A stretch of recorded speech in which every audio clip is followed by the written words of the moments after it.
बस इतनी बात अर्ज करनी है कि अगले हफ्ते एक बहुत मुबारक रात आने वाली है, बहुत बरकत वाली रात आने वाली है, जिसको अल्लाह ने कुरान में भी लैलत मुबारक फरमाया है, उसको बरकत वाली रात फरमाया है। कुरान मुकद्दस जिसे बरकत वाली रात कहता है, उस रात को हम अपने उर्फ में शबे बरात कहते हैं।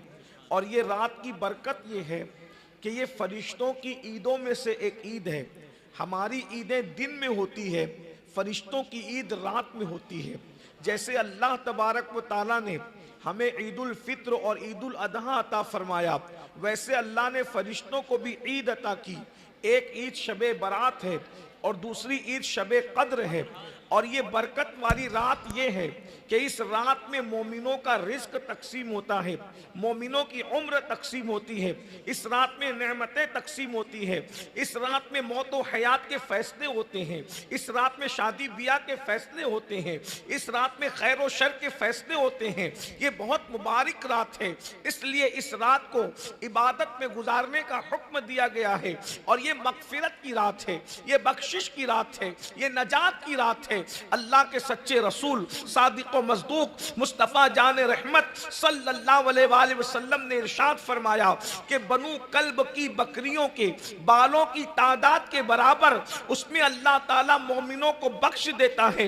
मतलब ये है कि सारे मुसलमान बख्श दिए जाते हैं, कोई बाकी नहीं रहता।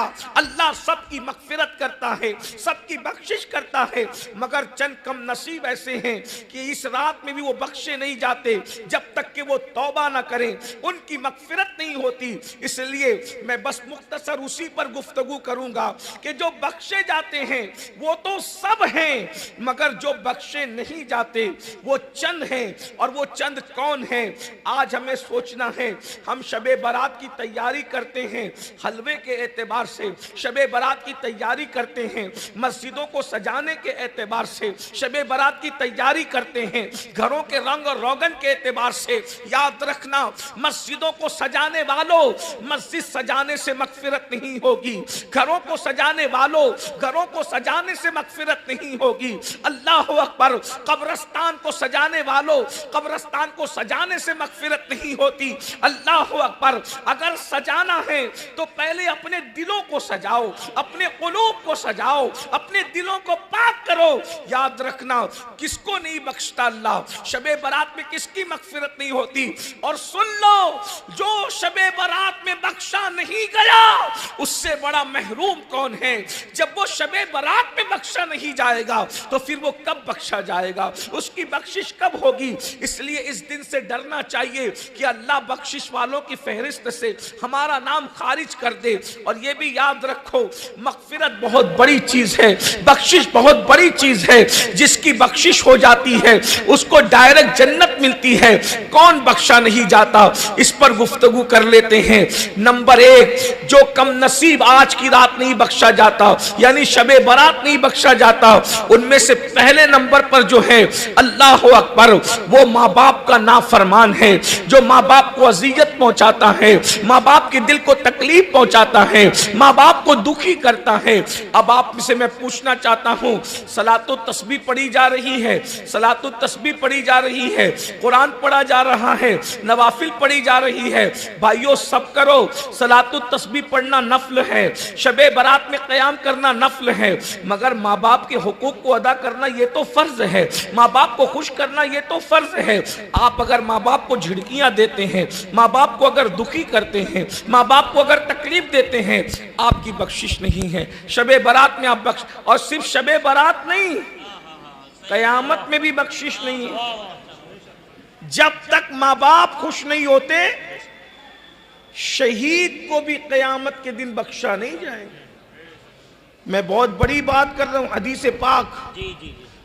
अल्लामा सैयद नईमुद्दीन मुरादाबादी रहमतुल्लाहि ताला अलैह आपके करीब के बुजुर्ग हैं, बहुत इल्मी शख्सियत।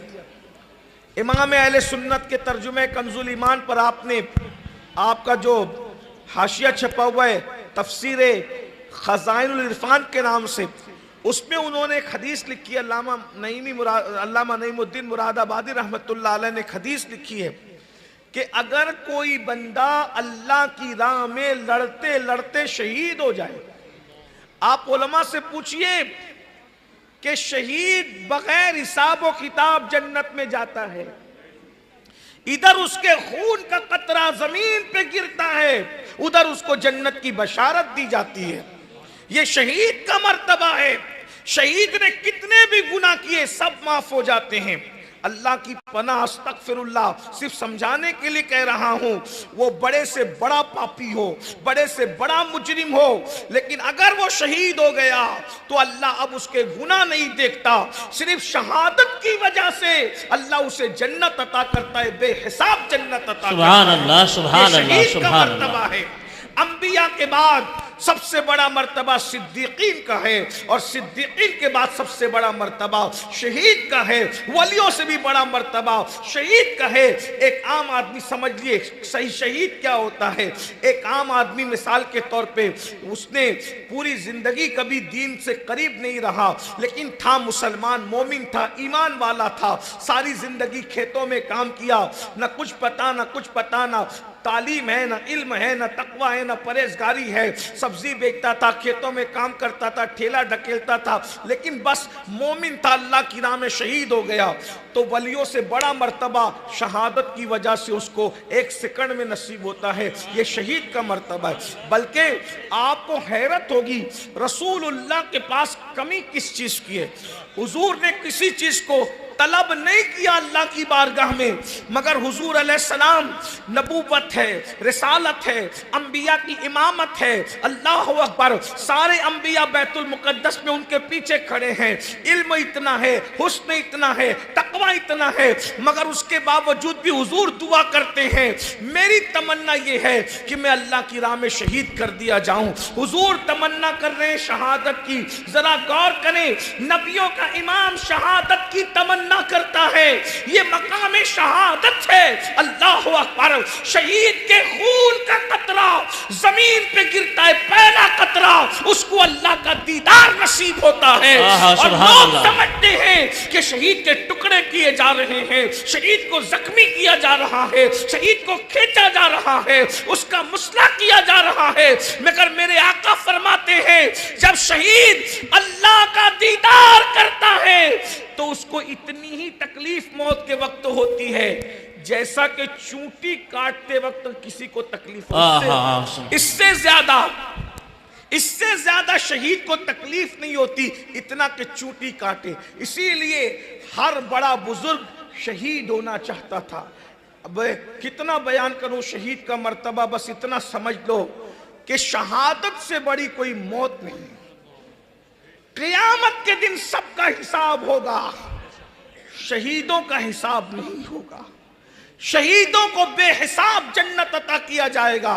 अगर आप शहीद का मर्तबा समझ चुके, अब समझो, अल्लाह के रसूल सल्लल्लाहु अलैहि वसल्लम फरमाते हैं, अगर कोई अल्लाह की राह में शहीद भी हो गया और अगर उसके माँ बाप उससे नाराज है या दोनों में से कोई एक नाराज है तो शहीद होकर भी वो जन्नत में दाखिल नहीं किया जाएगा।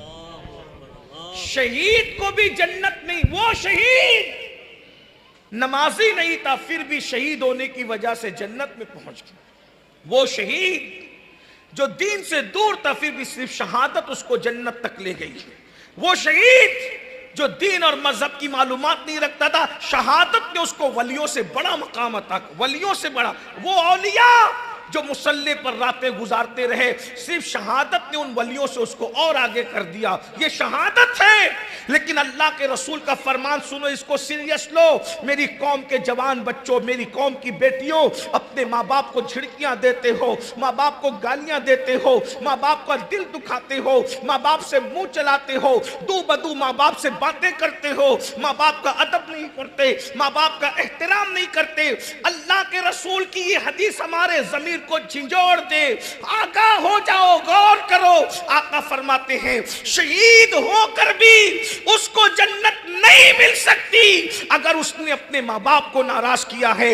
हत्ता कि वो जन्नत से उस वक्त तक महरूम रहेगा जब तक कि उसके माँ बाप को वो राजी ना कर ले। मगर चूंकि शहीद हुआ है, तो वो जहन्नम में भी नहीं जाएगा। जन्नत और जहन्नम के दरमियान एक मकाम है जिसको आराफ कहा जाता है, वो उसमें रखा जाएगा। न वहाँ जन्नत जैसी नेमतें हैं, न जहन्नम जैसा अजाब है। और उससे कहा जाएगा अगर जन्नत चाहता है तो अपने माँ बाप को राजी कर ले, माँ बाप खुश होंगे तो तुझे जन्नत मिलेगी, दूसरी सूरत में उसको जन्नत नहीं मिलेगी। तो अब मुझे बताओ, शबे बारात में हलवे की तैयारियां करने वालों, मस्जिद को सजाने की तैयारियां करने वालों, अपने लिए जन्नत की तैयारी कब करोगे? अगर जन्नत में जाना है तो शबे बारात आने से पहले पहले अपने माँ बाप को खुश कर लीजिए, अपने माँ बाप को राजी कर लीजिए। और दूसरे नंबर पे जो नहीं बख्शा जाएगा, किसी मोमिन के लिए अगर उसके दिल में कीना और बुग़्ज़ है, उसकी भी मग़फ़िरत नहीं होगी, उसकी भी बख्शिश नहीं होगी। बस इसी पे मैं अपनी बात पूरी करूंगा, आप सबकी तवज्जो चाहते हुए। हम अपने दिलों में जरा झांकें तो सही। हमने दाढ़ियां रख ली, हमने खूबसूरत टोपियां पहन ली, हमने सब अच्छे से अच्छे लिबास पहन लिए, हम नमाजी बन गए, रोजेदार बन गए, लेकिन क्या हमारे दिल कीने से महफूज है? चेक कीजिए। बड़ी बड़ी इल्म की डिग्रियां ले ली हमने, लेकिन हमारे दिल एक दूसरे के लिए साफ नहीं। हम डॉक्टर हैं, टीचर हैं, इंजीनियर हैं, खतीब हैं, इल्म वाले हैं, दिल साफ नहीं एक दूसरे के लिए। और अल्लाह के रसूल अलैहिस्सलाम फरमाते हैं कि जिसका दिल किसी मोमिन के लिए कीने से भरा है, उसके सजदे उसके सर के ऊपर नहीं जाते, उसकी दुआएं उसके सर के ऊपर नहीं जाती, उसकी इबादत उसके सर के ऊपर नहीं जाती। थोड़ी देर चलिए ये जलसा छोड़ दीजिए, समझ लीजिए कि हम किसी खानकाह में बैठे अल्लाह वाले की, और हम अपने गौसे पाक का तसव्वुर करके, अपने मुर्शिदों का तसव्वुर करके सोचें कि क्या हमारे दिल वाकई पाक है, हमारे दिल साफ है। चेक कीजिए, अपने सगे भाई के लिए भी हमारा दिल पाक और साफ नहीं, अपने दोस्तों के लिए भी हमारा दिल पाक और साफ नहीं। एक साथ चाय पीते हैं, खाना खाते हैं, सफर करते हैं, घूमते फिरते हैं, लेकिन दोस्तों के लिए भी हमारे दिल साफ नहीं, भाइयों के लिए भी हमारे दिल साफ नहीं, बहनों के लिए भी हमारे दिल पाक और साफ नहीं। अब आप मुझे बताइए कि हमारी मग़फ़िरत कैसे होगी, हमारी बख्शिश कैसे होगी?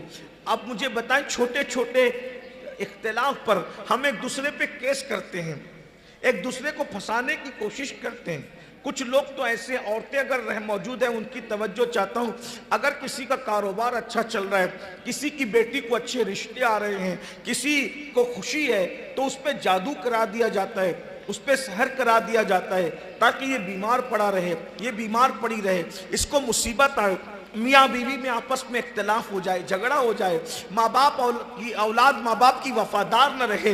ये सारी चीज़ें जो है वो बुग़्ज़ की वजह से है, हसद की वजह से है। आप किसका क्या कर रहे हो? एक मोमिन की ये शान नहीं है कि वो किसी के लिए दिल में बुग़्ज़ रखे, कीना रखे। बहुत माफ़ी के साथ नमाजी बहुत हैं, लेकिन नमाजें कबूल नहीं हो रही है क्योंकि सीने में कीना है। बल्कि मैं माफ़ी के साथ अर्ज़ करूँगा, मुझे माफ़ करें, ये बात मैं कहूँगा, आप बुरा नहीं माने।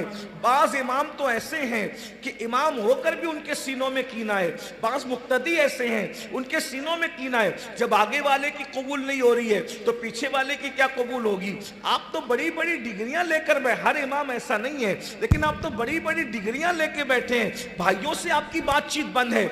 अगर कोई मोमिन 3 दिन तक किसी से बात बंद करता है तो 3 दिन के बाद अगर वो सलाम कलाम नहीं करे, बातचीत ना करे, उसकी कोई नमाज कबूल नहीं, उसका कोई रोजा कबूल नहीं, उसकी कोई इबादत कबूल नहीं। आप कहते हो मौलाना हम दुआ करते हैं, हमारी दुआ कबूल क्यों नहीं होती? रसूलुल्लाह तो पहले फरमा चुके, मस्जिद जाने से पहले आप वुजू करते हो, गुस्ल करते हो, और मुंह धोने वालों, बदन धोने वालों, पहले दिल तो धोने की कोशिश करो। जिसका बदन नापाक है, जब उसकी नमाज कबूल नहीं होती तो जिसका दिल नापाक है उसकी नमाज कैसे कबूल हो सकती है? दिलों के अंदर आपने हसद का सूअर बिठा रखा है, बुग़्ज़ का कुत्ता बिठा रखा है। अरे जब बगल में कुत्ता और सूअर लेकर मस्जिद में नहीं जा सकते तो इस दिल के अंदर बुग़्ज़ और हसद का कुत्ता कुत्ता और सुअर लेकर मस्जिद में कैसे जा रहे हो? तुमसे बड़ा बेवफा कौन है? मेरे भाइयों, अगर चाहते हो कि सच्चे मोमिन की हैसियत से जिंदगी गुजारो और तुम्हारी बख्शिश हो, तो पहले अपने मन को पाक करो, अपने दिल को पाक करो। कुरान कहता है क़द अफ़लह मन तज़क्का व ज़करा अस्म रब्बिही फसल्ला। लोग नमाज की और जिक्र इलाही की रट लगा रहे, कहते हैं नमाज पढ़ो नमाज पढ़ो नमाज पढ़ो। इधर हो रहा है भाई जिक्र करो, अल्लाह का जिक्र करो, तो तुम अल्लाह का जिक्र करोगे, अल्लाह तुम्हारा जिक्र करेगा। मैंने कहा जिक्र और नमाज से पहले अल्लाह ने क्या कहा वो देखो। अल्लाह ने पहले नंबर पे क्या है, नमाज से पहले क्या है, जिक्र से पहले क्या है। तो कुरान कहता है, कुरान कह रहा है, मुल्ला की बात नहीं कर रहा हूं, अल्लाह की बात कर रहा हूं। अल्लाह क्या कह रहा है? क़द अफ़लह मन तज़क्का। जिक्र से पहले और नमाज से पहले अपना दिल पाक करो, अपना दिल पाक करो। हमारे दिल पाक नहीं है। लोग कहते हैं आज मुसलमान तबाह हो रहा है, बर्बाद हो रहा है, रुस्वा हो रहा है। क्यों? दिल पाक नहीं, दिलों पे हमने मेहनत नहीं। ये जो सूफिया किराम पहले दिलों पे मेहनत करते थे। मुरीद होने का मकसद क्या? दिल पाक करना। दुरूद पढ़ने का मकसद क्या? दिल पाक करना। जिक्र करने का मकसद क्या? दिल पाक करना। आज दिल पाक नहीं है। मैं आपको दिल पाक की बरकत बताऊं, सुभान अल्लाह, क्या बात है। दिल पाक को साफ, बुग़्ज़ निकाल दो। किसी मुसलमान के लिए हमारे दिल में कीना नहीं रहना चाहिए। अगर आप अल्लाह के नेक बंदे बनना चाहते हैं, दिल पाक कीजिए। किसी के लिए देखिए, क्यों बुग़्ज़ रखें भाई। जैसे मिसाल के ये सैयद साहब बैठे, इस सैयद साहब को अल्लाह तरक्की दे रहा है। अगर कोई साहब सोचे कि इनकी तरक्की रुक जाए, तो आप मुझे बताएं कि क्या हमारे सोचने से इनकी तरक्की अल्लाह रोक देगा? बताइए। अगर मैं किसी का बुरा चाहूं कि उसकी रोजी खत्म हो जाए, तो मेरे चाहने से क्या अल्लाह रोजी खत्म करेगा? नहीं करे। जब मेरे चाहने से कुछ नहीं होगा, तो मैं किसी का बुरा क्यों चाहूं? बुरा चाहना छोड़ दो, भला चाहो। मेरे भला चाहने से भी उसका भला नहीं होगा, लेकिन फायदा मेरा होगा। क्यों? फरमाया गया तुम बंदों का भला चाहोगे तो अल्लाह तुम्हारा भला चाहेगा। तू बंदा है, तेरा चाहा पूरा हो या ना हो, लेकिन अल्लाह जिसका भला चाहेगा उसका भला होगा। सुभान अल्लाह, सुभान। नारे तकबीर, नारे रिसालत, उलमाए अहले सुन्नत, जश्ने दस्तार बंदी, नारे तकबीर, नारे रिसालत। माशाअल्लाह माशाअल्लाह। एक दूसरे का भला चाहो, क्योंकि दीन क्या है? अद्दीनुन नसीहा, दीन भला चाहने का नाम। दीन तुम समझे नहीं हो। गोश्त मछली और अंडा खा के मुसलमान बनने वालों, गोश्त मछली अंडे से कोई मुसलमान नहीं होता। जुमा की 2 रकात पढ़ने से कोई सच्चा मुसलमान नहीं होता। मुसलमान क्या है? अद्दीनुन नसीहा, दीन भला चाहने का नाम। बल्कि कितना भला चाहने का नाम दीन है कि अल्लाह के रसूल अलैहिस्सलाम फरमाते हैं, अगर रास्ते में कोई चीज तकलीफ देने वाली है उसको हटा दो, ताकि तुम्हारे बाद आने वाले को ठोकर ना लगे। बाद आने वाले को तुम पहचानते नहीं हो, उसका नसब क्या है, उसका मसलक क्या है, उसका मजहब क्या है, लेकिन तुम्हारा दीन कहता है जिस रास्ते से तुम गुजर रहे हो, कांटे बिछाने की बजाय हटा दो, ताकि दूसरों के लिए रास्ता साफ हो जाए। क्यों? तुमने किसी के लिए रास्ते में तकलीफ देने वाली चीज को हटा दिया, अल्लाह तुम्हारे लिए जन्नत के रास्ते को आसान कर दे। गौर फरमाइए। आप इस्लाम मुआशरा की महफिल में बैठे हो, अल्लाह करे मेरी ये बात, मैं तो कोई मुकर्रिर आदमी नहीं, टूटे फूटे जुमले मेरे हैं, लेकिन मैं अल्लाह करे ये मेरी बात आपके दिल में उतर जाए। अगर आप इस्लाम मुआशरा के मुतालिक सोच के आए कि मैं आपके सामने वो बात करूं जो आप सुन चुके, तो मेरी गुजारिश है कि ये बहुत अहम, बल्कि मैं सोच रहा हूं कि ये जलसा करने वालों के खुलूस की बरकत है कि मेरी जबान पे अल्लाह ने ये उन्वान जारी किया। ये उन्वान बहुत कीमती, जन्नती बन जाओगे अगर दिल साफ कर लो। अल्लाह का वली बनने के लिए गारों में बैठकर हक हू करना जरूरी नहीं है। अल्लाह का वली बनने के लिए दिल साफ करना जरूरी। दिल साफ करो। आज हमारे दिल साफ नहीं। किसी की शादी होती है तो हम तमन्ना करते कि बारिश आ जाए तो इसका प्रोग्राम खराब हो जाए, बल्कि किसी का जलसा होता है तो भी हम तमन्ना करते कि वो पब्लिक ना पहुंचे तो उसका जलसा खराब। अरे तू कैसा आशिक रसूल है, हैं? बता। और तू झूठा मुनाफिक है कि तू नबी की महफिल को खराब करना चाह रहा है। नबी की यहां किसी ने ऐसा किया नहीं है, लेकिन मैं जनरल बात कर रहा हूं। अरे मेरे यार का जिक्र दुश्मन भी करे तो मुझे झूमना चाहिए। अरे मेरा दुश्मन है लेकिन मेरे यार का जिक्र तो कर रहा है, मेरे महबूब का तो जिक्र कर रहा है। मेरे भाई दिल साफ करके देखो। एक बात बताऊं, ये जो हार्ट अटैक की बीमारियां हैं, यानी आप लोग कभी कभी ना बहुत गलत मतलब लेते हो। हर हार्ट अटैक का मरीज जो वो गंदे दिन वाला नहीं होता, लेकिन मैं आपको बता रहा हूं हमेशा हुक्म अक्सरियत पे लगता है, चंद लोग उससे बाहर होते, खारिज होते हैं। हाँ, ये जो हार्ट अटैक की बीमारियां जरा चेक करो तो कितने साल से, क्या 100 साल पहले 200 साल पहले लोगों को इतने अटैक आते थे क्या? वजह वो लोग अनपढ़ थे, जाहिल थे, दीन धर्म की बहुत मालूमात नहीं थी, मगर वो साफ दिल लोग थे। अपने पुराने बुड्ढों को, दादा परदादाओं को उठा करके उनकी जिंदगी देखो, वो साफ दिल लोग। वो किसी जाती रंगरेज की भी दिया, सिर्फ कब्र में महफूज वो रहता है जो अल्लाह को राजी करता है। माशाअल्लाह, किसी सुभान का बेटा हो, वरना आप किसी के भी, ताजमहल में भी अगर कोई दफन है और खुदा को राजी न कर सका, हड्डियां पिघल जाएगी। और अगर कोई कचरे की कुंडी के पास दफन है और खुदा को राजी कर लिया है, तो उसके कफन को भी मिट्टी कभी खराब नहीं कर सकती। कफन पे एक जुमला दिल पे लिख ले, जिनके दिल साफ होते हैं उनके कफन पर भी कभी मिट्टी के धब्बे नहीं लगते। अगर चाहते हो कि कब्र में तुम्हारे कफन साफ रहे, तो दुनिया में अपने दिलों को साफ रखो। तुम दुनिया में अपने दिलों को साफ रखोगे, अल्लाह तुम्हारे कफन को भी मिट्टी से मैला होने से महफूज रखेगा। ज़मीन मैली नहीं होती, ज़मन मैला नहीं होता, मोहम्मद के गुलामों का कफन मैला नहीं। सुभान अल्लाह, सुभान अल्लाह। नारे तकबीर, नारे रिसालत, उलमाए अहले सुन्नत, मसलके आला हजरत, जश्ने दस्तार बंदी।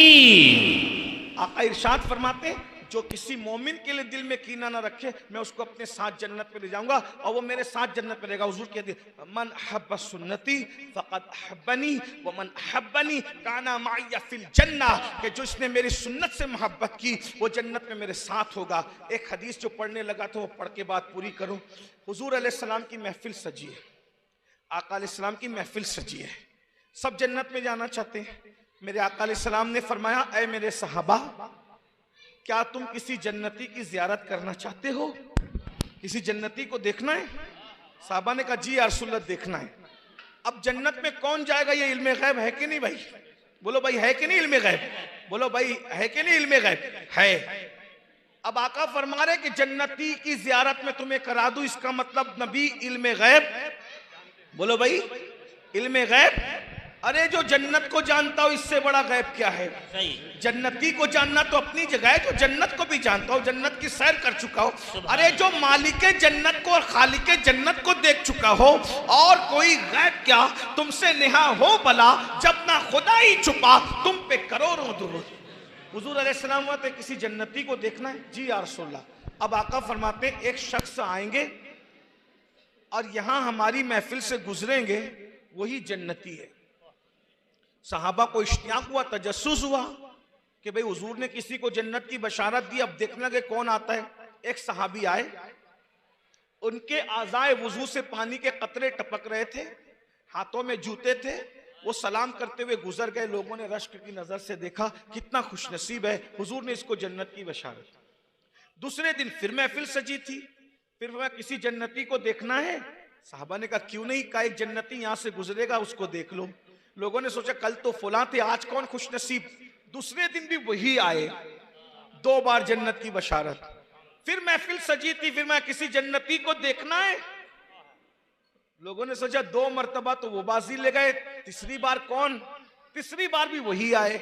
यानी हुजूर अलैहिस्सलाम ने 3 बार उनको जन्नत की बशारत। एक जवान सहाबी है, सहाबी के बेटे हैं, वो भी सहाबी है, हजरत अब्दुल्ला इब्ने अम्र इब्ने आस। वो महफिल से उठे, देखो बहुत होशियार थे, ज़हीन थे। वो महफिल से उठकर उनके पीछे पीछे दौड़े, चचा चचा मैं आपका मेहमान बनना चाहता हूं। मुझे अपने घर ले चलोगे? चलो बेटा चलो, मेरे घर चलो।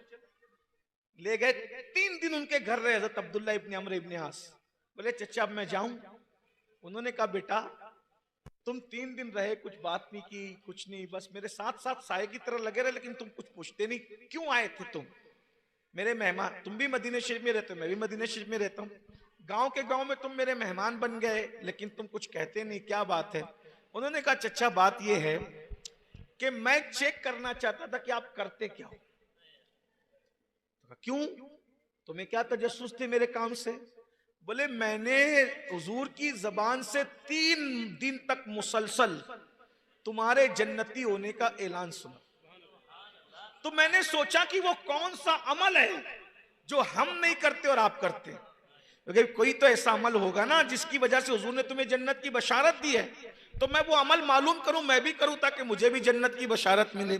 लेकिन आप हमसे ज्यादा अमल, बस यही बात, पूरी दुनिया लगी हुई है ज्यादा अमल ज्यादा अमल। मेरे भाई पहला जिन ज्यादा अमल करो, मना नहीं है, लेकिन पहले कुछ करो। अमल से पहले कुछ है, पहले जीने पर आओगे तो छत पे चढ़ोगे ना, पहले जीने पर आओगे तो कमरा नसीब होगा ना। जो जीने पर ही नहीं आया उसका क्या होगा?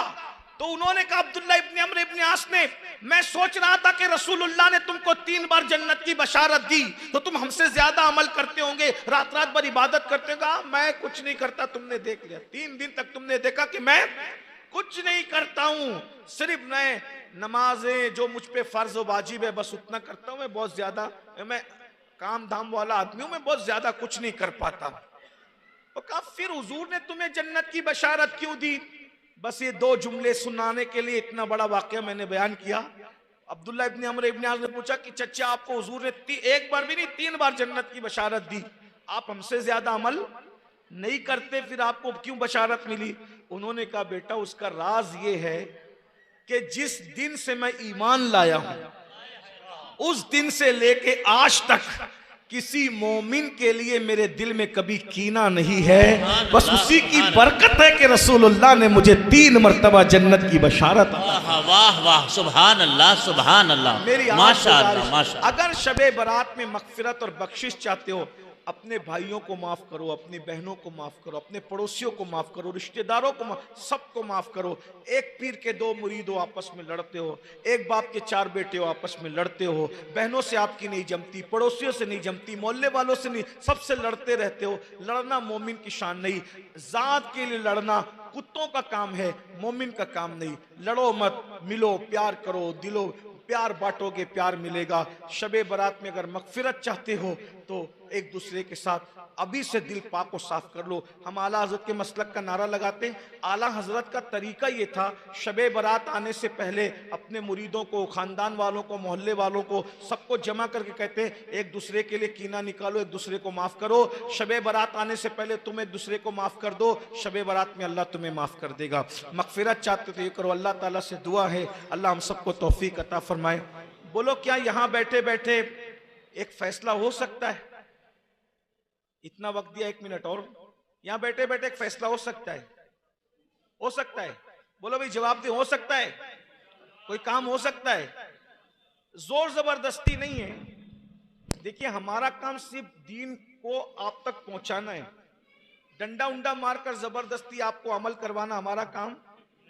जब अंबिया को कहा गया वमा अलैना इल्ला, हमारी तरफ से पहुंचाना हमारा काम है। अंबिया का काम जब पहुंचाना था, हम तो उनके गुलाम हैं, हम कोई आप पर जबरदस्ती नहीं करते। लेकिन अगर मगफिरत चाहते हो तो क्या यहां आज एक काम हो सकता है कि यहां जितने बैठे हुए हैं, जिंदगी में जिसने भी आपको सताया, अगर वो मुसलमान है, मोमिन, जितने दुख दिया, गाली दी, तकलीफ दी, केस किया, बहुत दुख दिया, आप नजर नीची करो, आंखें बंद करो और गुंबदे खजरा का तसव्वुर करके कहो या रसूल अल्लाह मैंने आपकी खातिर उसको माफ कर सकते हो? अगर कर सकते हो तो करो। और यहां से उठ के जाओ, उससे खुद मिलो कि यार मैं जलसे में गया था, एक फकीर सैयद आया था, उसने कहा कि अपने दिल दुखाने वालों को माफ कर दो तो अल्लाह तुम्हें माफ कर देगा। भाई मैं तुम्हें माफ कर चुका हूं, छोड़ यार सब छोड़, चलो मिल के रहते हैं, प्यार से रहते हैं, अच्छे से रहते हैं। भाई अगर रूठा उसको मनाओ, सबको। और माँ बाप को तो पहले मनाओ, माँ बाप तो तुमसे अगर रूठे हुए हैं तो तुमने ही कुछ किया होगा, माँ बाप को मनाओ, उनको राजी करो, फिर देखो आपकी जिंदगी बहारों की तरह गुजरेगी, फूलों की तरह गुजरेगी, जिंदगी में आपको कोई कांटा भी नहीं। एक बात बताओ, तुम अपने दिल में से सबके लिए कीना निकाल दो, इंशाल्लाह तुम्हें कभी कांटा भी नहीं चुभेगा, तुम्हें कभी ठोकर भी नहीं। ये करके दे, बहुत बड़ा अमल है ये बहुत बड़ा अमल है। आप इस अमल की बरकत को जानिए। आप थोड़ा अमल करोगे दिल साफ करके, अल्लाह ताला आपको मकाम विलायत तक पहुंचाएगा, आपसे करामतों का ज़हूर होगा। आप किसी के सर पे हाथ रख दोगे ना, उसकी किस्मत बदल जाएगी। ये वली लोग जो है ना, इनका सबसे बड़ा कारनामा यह है कि वली लोग अपना दिल साफ करते हैं। जितनी इबादतें करते थे दिल साफ करने के लिए, बस हमने इस पे मेहनत करना छोड़ दिया है। लोग बाथरूम इतना साफ रखते हैं आजकल, मुझे हंसी आती है। अच्छी बात है, साफ रखना चाहिए। जिस बाथरूम में पाखाना करना है उस पे खुशबू मार मार के उसको सजाते हो, और जो दिल अल्लाह देखता है, इसमें अल्लाह के अनवार आने वाले हैं, इसको पाखाने से ज्यादा बदबूदार किया। जिसपे खुदा की नजर है, अनवार बरसने वाले हैं, उसको पाखाने से ज्यादा नापाक और गंदा कर दिया। और जिसपे पाखाना करना है उसको खूब चमका रहे हो। अरे भाई, उसको चमका रहे हो, जरा इसको भी चमकाओ। ये चमकेगा तो ये चमकेगा, और ये चमकेगा ना तो फिर तुम्हें जो देखेगा उसको खुदा याद आ जाएगा, और जिसको देख के खुदा याद आता हो फिर सुभान अल्लाह, वो अल्लाह वाला होता है। मैं तो सबसे गुनहगार आदमी, मैं अल्लाह की बारगाह में दुआ करता हूँ, अल्लाह पहले मुझे अमल की। अल्लाह अकबर, अल्लाह अल्लाह अल्लाह अकबर, अल्लाह अकबर। देखिए, ऐसा है कि अल्लामा अरुण साहब एक उन्वान की फरमाइश कर रहे हैं। मैं यकीन जानिए कि कहीं भी उन्वान का मैं मंसूबा लेकर के नहीं जाता हूं, और वो कह रहे हैं कि रात में जो तकरीर की थी अभी कर दें, मैं कर दूंगा आपके कहने पर। मगर बात यह है कि मैं कोई तकरीर याद करके नहीं जाता हूं, तो आप जो कहेंगे मैं उसको दोहरा तो दूंगा, लेकिन जो आपने कल सुना है मैं उसको लफ्ज बलफ्ज नहीं दोहरा पाऊंगा, क्योंकि मैंने कभी तकरीर याद नहीं की है। मेरा अल्लाह जानता है, कभी तकरीर याद कर नहीं की है। मैं पढ़ता रहता हूँ, मुताला करता रहता हूँ, और उसके बाद फिर जब बैठता हूँ बयान करने तो मेरे जहन में जो आता है मैं बोलता रहता हूँ। अगर अभी ये तकरीर मैंने आज की है, आप मुझे कहें रात में कर दें, मैं लफ्ज बलफ्ज इसको नहीं कर पाऊंगा। तो बहरहाल आपका हुक्म है, हाँ, तो मैं आपका हुक्म है तो मैं चंद जुमले 5 मिनट और बोल देता हूं। तो ये जो दिल की सफाई का मैंने जिक्र किया, ये माँ बाप के हुकूक का जो जिक्र किया, शब बारात का जो जिक्र किया, अब ये सब हमें क्यों पता नहीं? भाई, अगर बंदे को इल्म हो तो वो क्यों कीना रखेगा, क्यों बुग़्ज़ रखेगा, क्यों अदावत रखेगा? हमारे पास इल्म नहीं है, एजुकेशन नहीं है, और यही इल्म की इशाअत के लिए दारुल उलूम और मदरसे कायम किए जाते हैं। और ये मदरसे क्या है? अल्लाह के रसूल फरमाते हैं अल इल्म हयातुल इस्लाम व इमादुद्दीन, के इल्म इस्लाम की जिंदगी है और दीन का सुतून है। दीन जो कायम है और जिंदा है वो इल्म की वजह से, और इल्म जो जिंदा है वो उलमा और मदरसों की वजह से। तो अगर हम अपने दीन को जिंदा देखना चाहते हैं, मजहब को जिंदा देखना चाहते हैं, इल्म पे मेहनत करो, इल्म को प्रमोट करो। और जब हम इल्म को प्रमोट करेंगे और मजबूत करेंगे तो याद रखिए मदरसों को मजबूत करना जरूरी है। हजरत ने हुक्म दिया, तो मैं एक रिवायत पढ़ता हूं आपको, शायद आपने सुना हो कभी। कुरान की एक एक आयत की 70 हजार तफासीर है। अल्लाह, कुरान की एक आयत का एक माना बहुत माना है। जब गालिब और इकबाल के अशार के इतने माना है, मखलूक के कलाम में जब इतने माना है, तो खालिक के कलाम में कितने माना होंगे? बगैर किनारे का समुंदर है। बल्कि बुजुर्गों ने फरमाया कुरान का नुजूल बंद हुआ है, कुरान के मानी का नुजूल आज भी उलमा के दिल पे हो रहा है। जिनके दिल साफ हैं, हर दिन नया माना उनके दिल पे उतरता है, कुरान का नया माना उतरता है। तो कुरान मुकद्दस की एक आयत है, सूरह नबा की आखिरी आयत, व यक़ूलुल काफिर या लैतनी कुन्तु तुराबा, व यक़ूलुल काफिर या लैतनी कुन्तु तुराबा, कि क़यामत के दिन काफिर तमन्ना करेंगे अल्लाह का अजाब देखकर कि काश हम मट्टी हो जाएं। क्या तमन्ना करेंगे? काश हम मट्टी हो जाएं। तुराब का मतलब होता है मट्टी के। एक माना तो यह है, बिल्कुल वाज़ेह है, लेकिन हमारे मुर्शिद तारिकुस सल्तनत गौसुल आलम महबूब यज़दानी सैयदुना मखदूम अशरफ जहांगीर सिमनानी रदी अल्लाह ताला अपने मलफूजात लताइफ अशरफी में इसका एक माना और बयान करते हैं। वो क्या बयान करते हैं सुनिए। कहते हैं कि तुराब नाम का एक काफिर था। तुराब नाम का एक काफिर था। जब कयामत के दिन उस काफिर को अल्लाह कहेगा तू जन्नत में जा, तुराब नाम के काफिर को अल्लाह कहेगा तू जन्नत में जा, तो उस दिन काफिर कहेंगे कि काश हम भी तुराब होते। भाई वो तुराब बनने की तमन्ना क्यों करेंगे? एक तो माना यह हुआ कि मट्टी हो जाए, लेकिन एक माना क्या है? मखदूम साहब फरमा, कोई मामूली आदमी नहीं मखदूम साहब, क्या कह रहे? काफिर तमन्ना करेंगे कि हम भी तुराब होते, क्योंकि तुराब भी तो काफिर था। तो तुराब को जब अल्लाह जन्नत में जाने का हुक्म देगा, तुराब जन्नत में जा, तो काफिर तुराब को कहेंगे ओ तुराब तू भी काफिर, हम भी काफिर, हम जहन्नम में जाए तू जन्नत में क्यों जाए? तो तुराब कहेगा मैं काफिर था, काफिर हूं नहीं। तो कहा तो पूरी जिंदगी काफिर रहा, अब तू क्यों काफिर नहीं है? तो तुराब कहेगा कि मैं एक रास्ते से जा रहा था, एक तालिब इल्म अपने कलम से लिख रहा था, तो तालिब इल्म का कलम जमीन पे गिरा, तो मैंने वो कलम उठाकर उस तालिबे इल्म को दे दिया। एक तालिबे इल्म को उसका गिरा हुआ कलम उठाकर दे दिया।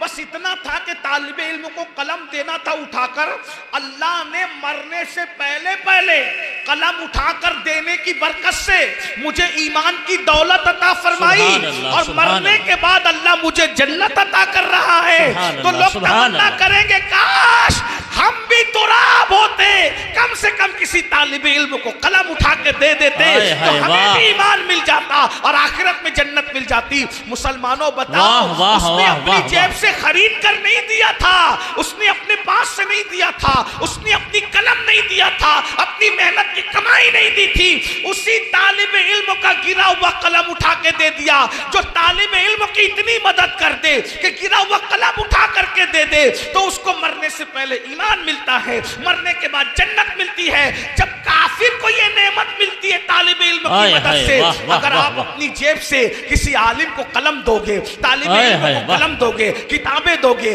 बयाज़ें दोगे, जिस मदरसे में अल्लाह का कुरान पढ़ाया जाता है वो मदरसों में चंदा दोगे, उसमें जो है अपने माँ बाप के इसाले सवाब के लिए मदद करोगे, जब तुराब को कलम उठाने पर यह इनाम मिलता है तो तुम्हें मदरसे चलाने पे क्या इनाम मिलेगा? कुरान पढ़ाने पे क्या इनाम मिलेगा? मदरसों को आबाद करने पे क्या इनाम मिलेगा? मेरे भाइयों, इसलिए उलमा की कद्र करो, उलमा की इज्जत करो, उलमा की ताजीम करो, तो और अपने बच्चों को भी आलिम हाफिज बनाओ। खास तौर पे मालदार लोगों से करो, बिजनेसमैन लोगों से, अपने बच्चों को आलिम हाफिज बनाओ। वो लोग के मौलाना आलिम बनाएंगे तो मदरसा पढ़ाएगा, वो हाफिज बनाएंगे तो वो मस्जिद में इमामत करेगा। ये पागल जैसी बातें कैसे कर रहे हो भाई? किसने कह दिया कि हर आलिम को मदरसा पढ़ाना जरूरी है? जी जी। हर हाफिज को मस्जिद में इमामत करना जरूरी है? ऐसा नहीं हो सकता। जो आलिम और हाफिज हो वो वकील भी हो, जो आलिम और हाफिज हो वो जज भी हो, जो आलिम और हाफिज हो वो चाहे वो IAS भी हो, IPS भी हो। ऐसा नहीं हो सकता? बिल्कुल हो सकता है। आपको पता है दिल्ली की जामा मस्जिद में कौन तरावी पढ़ाता था?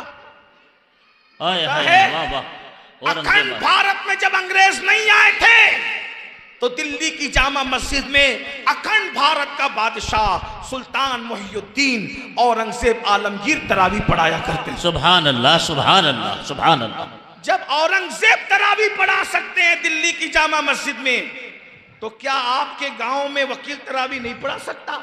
जज तरावी नहीं पढ़ा सकता? मोहल्ले का कारपोरेटर तरावी नहीं पढ़ा सकता? आप तो कहते हैं ये लोग तो तरावी का नजराना तय करते हैं। मैंने कहा जायज नहीं है, लेकिन क्यों ना तय करेंगे लोग? जब तुमने मजहब गरीबों के हाथ में सौंप दिया, गरीब के बच्चे पढ़ते हैं, तुम्हारे बच्चे तो पढ़ते नहीं, तो फिर वो तो तय ही करेगा। हालांकि मैं उसकी तायद नहीं कर रहा हूं। अगर करोड़पति बाप का बच्चा हाफिज बन जाए तो बोले मैं क्या तय करूंगा नजराना? तुम जितना नजराना हाफिज जी को देते उससे ज्यादा मेरा बाप तो ज़कात तकसीम कर देता है। तो वो नहीं, तो मालदारों के बच्चों को भी पढ़ना चाहिए। जब बादशाह अपने बच्चों को पढ़ा सकता है तो आजकल के मालदार क्यों नहीं पढ़ा सकते? मालदार भी अपने बच्चों को दीन पढ़ाएं, इससे फायदा होगा, मजबूती आएगी। आप नहीं देखते, अल्लामा फजल खैराबादी का नाम बार बार सुनते हैं। ये हिंदुस्तान के सबसे बड़े जज थे। जोहर की अजान से पहले फैसले करते थे, जोहर की अजान के बाद मस्जिद में नमाज पढ़ाते थे। मेरे भाइयों, हमें भी दीन पढ़ना होगा, अपने बच्चों को भी पढ़ाना होगा। जैसे दीन की जरूरत गरीबों को है, वैसे अमीरों को भी है। मैं तो पूरे हिंदुस्तान में एक जुमला कहते फिर रहा हूं कि दुनियावी एजुकेशन कम से कम अपने बच्चों को इतना दो कि हर बच्चा ग्रेजुएट बने, और मजहबी एजुकेशन अपने बच्चों को इतना दो कि घर में बच्चा पैदा हो, अजान हम ही दें, और घर में बाप का इंतकाल हो जाए, जनाजा भी हम ही पढ़ा सके। इतना इल्म हर एक मुसलमान के पास होना चाहिए। अल्लाह ताला तौफीक बख्शे। गुफ्तगू के दरमियान कोई गलती हो तो अल्लाह ताला माफ करे। अस्तगफिरुल्लाह रब्बी मिन कुल्लि ज़ंबिन व अतूबु इलैहि व मा अलैना इल्लल बलाग। अस्सलामु अलैकुम व रहमतुल्लाहि व बरकातहू। लेकिन तुम्हारा दीन कहता है जिस रास्ते से तुम गुजर रहे हो, कांटे बिछाने की बजाय हटा दो ताकि दूसरों के लिए रास्ता साफ हो जाए। क्यों?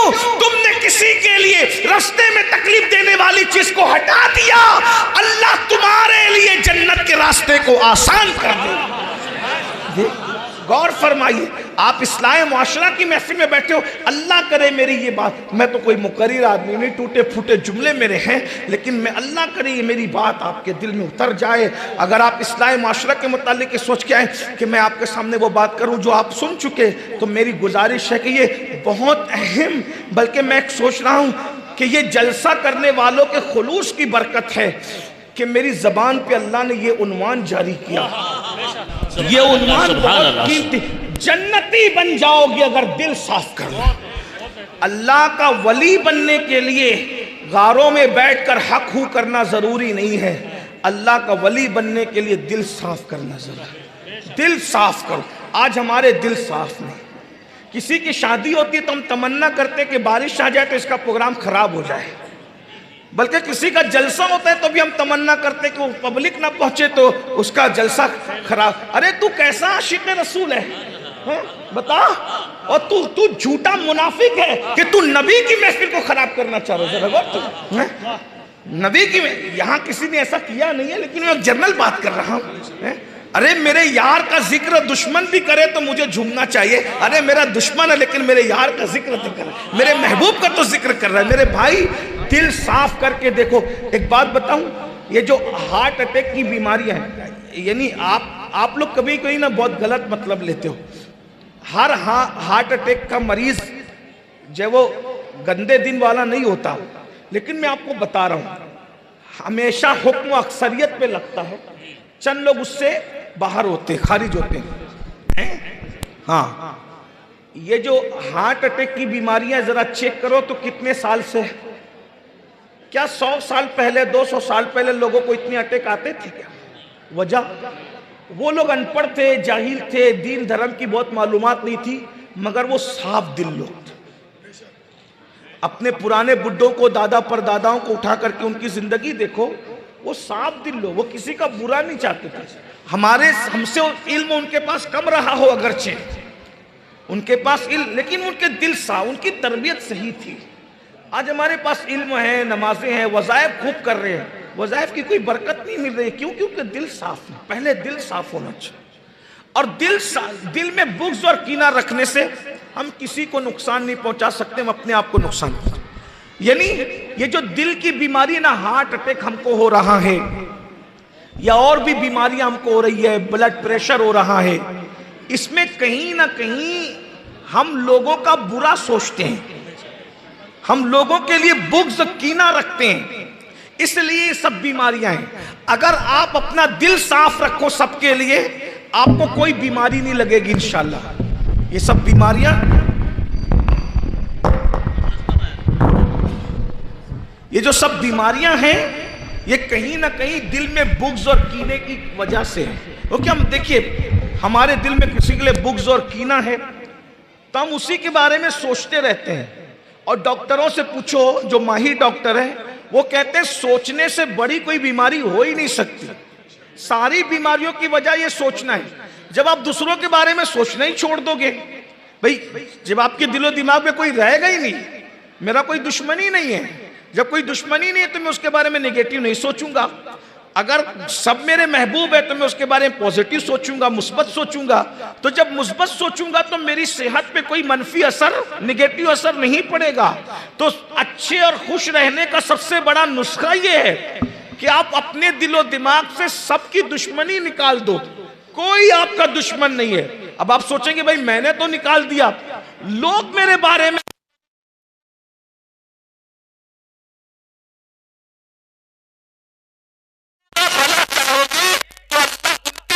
से भी तुम्हारी दुश्मनी को निकाल देगा। अपने दिल को पाक करो, दुनिया तुमसे मोहब्बत करने पे मजबूर हो जाएगी। वजह एकदम साफ सीधी बात है। हजरत उमर के हाथ में पत्थर है, रसूलुल्लाह के लबों पर दुआ है। उमर के हाथ में तलवार है, रसूलुल्लाह के लबों पे दुआ है। उमर नफरत कर रहे, रसूलुल्लाह मोहब्बत कर रहे। आपने देखा तलवार लाने वाला जो कत्ल करने चला था वो हार गया, और दुआएं करने वाला, मोहब्बत करने वाला जीत गया।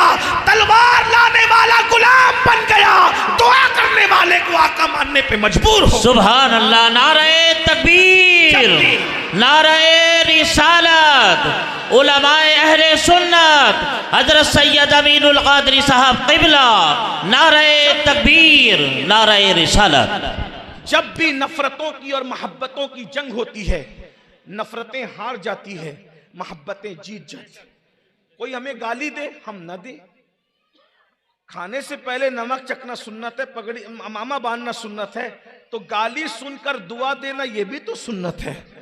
इस सुन्नत पर हम कब लोग ये बुज़दिली है। मैं एक बात बताऊं, लोग ये बुज़दिल, मैंने कहा अल्लाह को राजी करने के लिए बुज़दिल बनना अच्छा है?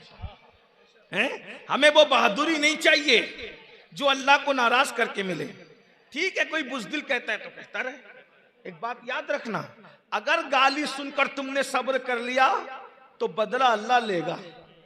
हाँ, मैं सजा दूंगा अपनी ताकत के मुताबिक, अल्लाह सजा देगा अपनी शान के मुताबिक। ये बात याद रखना। आप क्या समझते हो, अल्लाह अल्लाह है। वो मुसलमान बनो जो रसूलुल्लाह बनाने आए थे। तो चलिए मैं जल्दी से वो हदीस पढ़ूं जिसका मैंने जिक्र किया कि दिल से बुग़्ज़ निकालने की बरकत क्या है। नंबर 1, अल्लाह के रसूल अलैहिस्सलाम हजरत अनस इब्न मालिक से कहते हैं, अल्लाह की शान, मदरसे का नाम भी अनस बिन मालिक। अल्लाह, सुभान अल्लाह, सुभान अल्लाह। अब जो जिक्र आ रहा है वो भी अनस बिन मालिक, उन्हीं के नाम पे। ये अनस बिन मालिक कौन है? ये वो खुशनसीब हस्ती है जिनको बचपने से रसूलुल्लाह की सोहबत नसीब हो गई थी। सुभान अल्लाह, सुभान अल्लाह। नन्हे से बच्चे थे, बाप का इंतकाल हो गया, माँ ने जब दूसरा निकाह कर लिया तो इनको रसूलुल्लाह की खिदमत में रखा, और ये बचपने से हुजूर की खिदमत, हुजूर के खादिम थे ये अनस इब्न मालिक। हमें तो अपने बुजुर्गों के बारे में भी कुछ पता नहीं, कुछ नहीं मालूम है।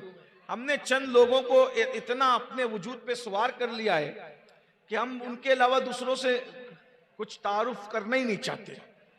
और किन लोगों को सवार किया है, थोड़ा बुरा नहीं मानना, सच्ची बात यह है। हाँ, क्रिकेटर दिमाग पे सवार है, हीरो दिमाग पे सवार है, नचनिया दिमाग पे सवार है, और हम अपने बुजुर्गों से दूर हो गए, है ना। दौलत का भूत सवार है, गुनाहों का भूत सवार है। ये हस्तियां हैं जिनके नाम लेने से खुदा को प्यार आता है हम पे, जिनका जिक्र करने से खुदा की रहमतों का नुज़ूल होता है, जिनका नाम लेने की बरकत से हमारे गुनाह माफ होते हैं। ये हुजूर के सहाबा हैं। और हज़रत अनस इब्न मालिक तो वो है जिनको रसूलुल्लाह के घर में एंट्री थी, घर में अंदर जाते थे। बच्चे थे ना, नन्हे से बच्चे थे, हुजूर ने उनको बच्चों की तरह रखा था। उनके घर में भी जाते थे, उनकी शहजादियों के घर में भी जाते थे। पर्दे का हुक्म नहीं आया था। एक दिन हज़रत अनस इब्न मालिक को रसूलुल्लाह ने फरमाया कि जाओ उस्मान और रुकैया के घर ये सामान, रुकैया सरकार रुकैया हुजूर की शहजादी है, सैयदा फातिमा की बड़ी बहन है, हज़रत उस्मान गनी के निकाह में थी, कल ले जाओ इस सामान पहुंचाओ। ये सामान पहुंचाने गए तो देर से आए। तवज्जो करना, अनस इब्न मालिक उनका नाम है, माशाअल्लाह माशाअल्लाह। इदारे का नाम अनस इब्न मालिक है। अनस इब्न मालिक देर से आए। जब देर से आए तो रसूलुल्लाह ने फरमाया तुम देर से आए। आका कभी डांटते नहीं थे किसी को। हज़रत अनस इब्न मालिक कहते हैं अल्लाह की इज्जत की कसम में बच्चा था, हुजूर ने कभी किसी खादिम को, किसी गुलाम को, किसी बीवी को, कभी किसी को नहीं डांटा, अपनी जात के लिए किसी को नहीं डांटा। हुजूर अलैहिस्सलाम ने मैं अनस तुम देर से आए? अर्ज करते या रसूलल्लाह हाँ।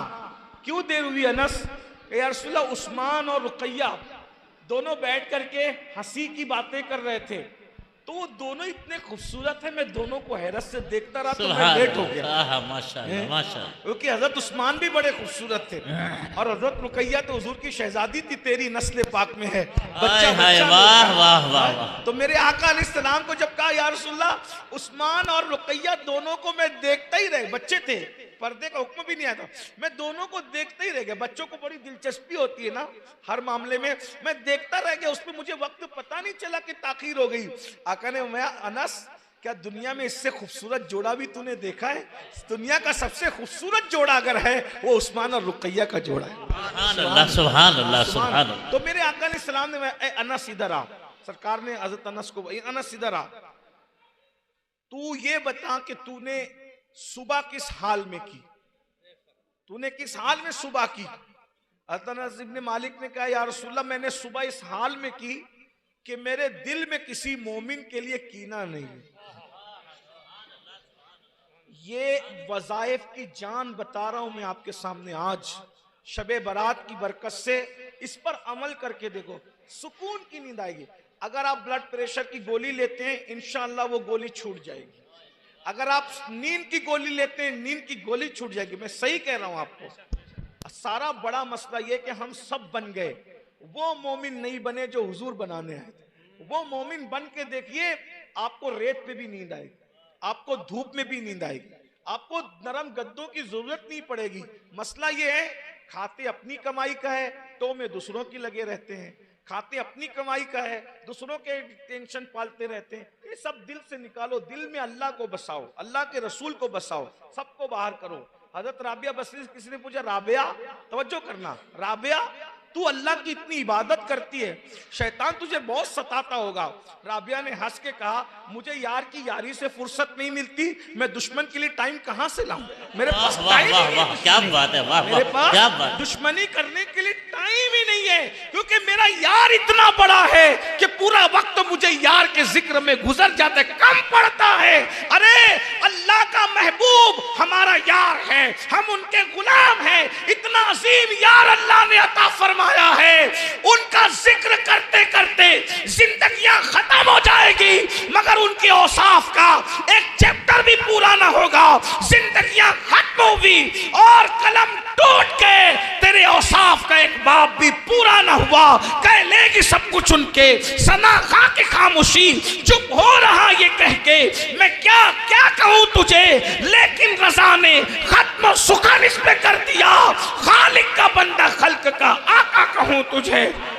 नारे तकबीर, अरे जोर से कहो भाई, नारे तकबीर, नारे रिसालत, नारे रिसालत, उलमाए अहले सुन्नत, माशाअल्लाह माशाअल्लाह। हमारे पास टाइम ही नहीं है भाई, किसी लीडर की बुराई करें, किसी मौलाना की बुराई करें, किसी डॉक्टर की बुराई करें, हमारे लिए क्या है? हमारा यार इतना बड़ा है, उनकी जुल्फ का जिक्र करें तो जिंदगी खत्म हो जाए, जुल्फ के औसाफ है। अगर आप आला हजरत का नाम सुनते हैं तो बताऊं आला हजरत नबी की जुल्फों को कैसे बयान करते हैं? महबूब हमारा महबूब है, एक बात पे पूरी जिंदगी खत्म हो जाए। कैसा महबूब? कहते हैं बज़्म सनाए जुल्फ में,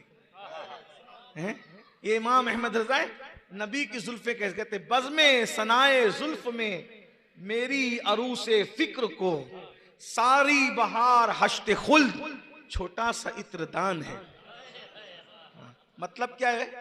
कहते हैं कि कोई जलसा हो, सुन ले, कोई जलसा हो और उसमें उन्वान हो नबी की जुल्फों की खुशबू। क्या उन्वान हो? नबी की जुल्फों की खुशबू। क्या है जरा मैं भी अर्ज करूं, मेरे नबी की जुल्फों की खुशबू से जमीनें भी महक रही है और अर्श भी महक रहा है। कहां खोले हैं गेसू यार ने, खुशबू कहां तक है? सुभान अल्लाह। लेकिन आला हजरत, फिर आला हजरत क्या कह रहे हैं कि नबी की जुल्फों की खुशबू का टॉपिक हो और जलसा हो, और मुकर्रिर कौन हो? बयान करने वाला अहमद रजा। ये टॉपिक किसको मिले? अहमद रजा को। जलसा कौन सा हो? नबी की जुल्फों की खुशबू। तो अब मैं बयान करने, आलत कहते हैं मैं बयान करने बैठूंगा तो नबी की खुशबू में क्या बयान करूंगा? तो कहते हैं जब मैं नबी की जुल्फों की खुशबू बयान करने बैठूं तो मेरी फिक्र, भाई फिक्र जब दिमाग में आती है तो दिल में आती है, दिल में आती है तो जबान पे आती है।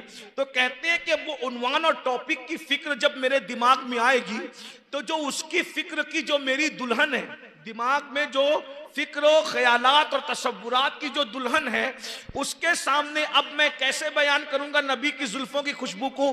तो मैं कहूंगा अरे मेरे नबी की जुल्फों की खुशबू कितनी ज्यादा है। तो कहा 8 जन्नत की खुशबू समेट लो। तवज्जो है? हाँ, 8 जन्नत की खुशबू को समेट लो और समेट कर नबी की जुल्फों के सामने रखो। तो नबी की जुल्फों के सामने 8 जन्नत की खुशबू क्या हैसियत रखती है? कहते हैं छोटी सी इत्र की डिबिया होती है, डिबिया, तो वो मेरे नबी की जुल्फों की खुशबू के सामने 8 जन्नतों की खुशबू एक इत्र की छोटी सी डिबिया के बराबर है। अब मुझे बताएं, जब जन्नत की 8 जन्नत की खुशबू इत्र की छोटी सी डिबिया के बराबर है, जब डिबिया की खुशबू का आलम यह है कि 500 साल से जो है वो जन्नत की खुशबू आती है, जब जन्नत की खुशबू जो छोटी सी डिबिया है नबी की जुल्फों की खुशबू के सामने, जब उस खुशबू का ये आलम है तो मुस्तफा जाने रहमत की खुशबुओं का आलम क्या हो? सुभान अल्लाह, सुभान अल्लाह। नबी की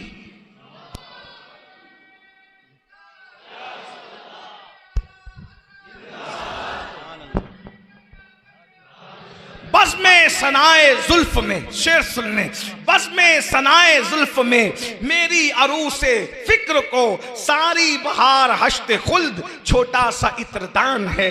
ये नबी की शान इतनी बड़ी है, वही बोलते बोलते मर जाओगे ना, जिंदगी खत्म। क्यों किसी का पे डिस्कस करते? अब कोई छेड़े वो छोड़ यार, इतना कौन अहम है? नबी से ज्यादा कोई अहम है? और क्यों इसकी उसकी में लगे रहते हो? तो बात चले खत्म करते हैं कि क्या मेरे आका फरमाते हैं, ए अनस तुमने सुबह किस हाल में की? अर्ज़ की या रसूलल्लाह इस हाल में की कि मेरे दिल में किसी मोमिन के लिए कीना नहीं है। तो मेरे आका अलैहिस्सलाम फरमाते, ए अनस गौर से सुन, अब तवज्जो, गौर से सुन, ये मेरी सुन्नत है। हम हुजूर की सुन्नतों की बहुत बात करते हैं, अब सुनना, आका फरमाते ये मेरी सुन्नत है कि तेरे दिल में किसी मोमिन के लिए कीना ना हो।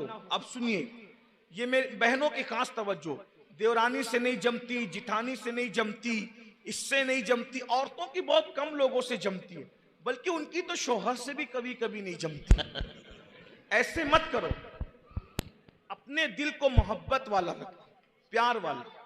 याद रखना, आप कहती हैं मैं मोहब्बत करूंगी तो मेरी सास लड़ती है, मैंने कहा गलत, तुम मोहब्बत करो, एक न एक दिन तुम्हारे दुश्मन तुमसे मोहब्बत करने पे मजबूर हो जाए। ये इस फलसफे पर अमल करके तो देखो ना, इस फलसफे, कांटे के मुकाबले में कभी कांटे मत बिछाओ, पूरी दुनिया कांटों से भर जाए।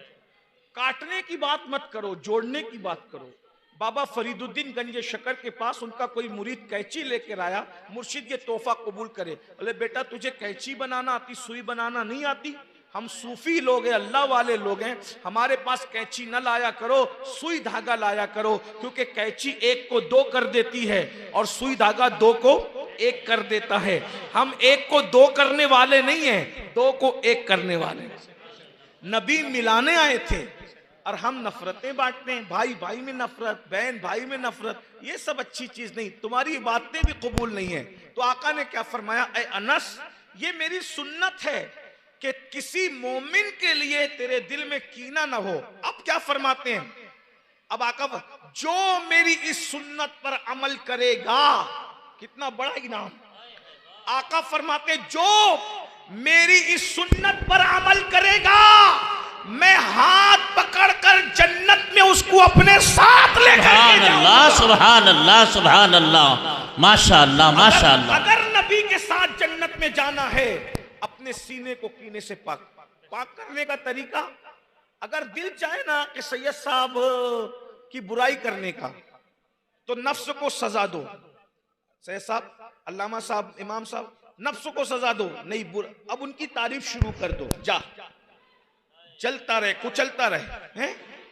दिल चाहे ना भाई से नफरत करने का, उसको गाली देने का, तो भाई को घर में दावत दे दो, बुलाओ, चला बैठ के खाते हैं। वो मुंह इधर उधर करे ना, इधर उधर मुंह करे, उसको बोले भाई तू मेरा भाई है, इधर आ, छोटा भी है ना तो मैं तुझे मन।